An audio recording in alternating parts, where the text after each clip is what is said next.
Hello, this is Kathleen and Stefano with Stefano's Espresso Care, and we'd like to show you how to install a Pavoni Pressurestat pipe on a Pavoni heating element. We use food grade Loctite, which is preferred, but you could also use Teflon tape. After cleaning the threaded hole, position the pipe in the heating element flange.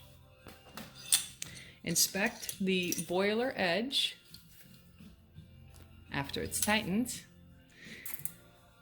and determine whether you'll need a P7SS or a P7SS thick based on whether or not that edge is pitted.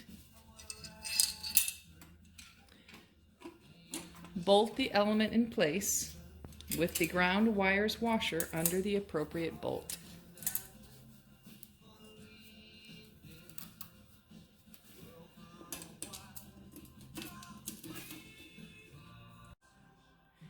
When bending the pipe, pay attention not to kink it or to make the bends too tight.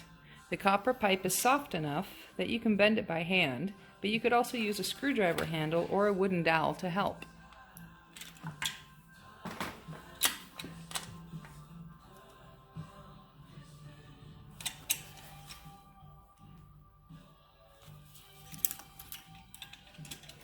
Once it's positioned in a way that it fits inside the base with the pressure stack connected, then connect your wires and complete your repair.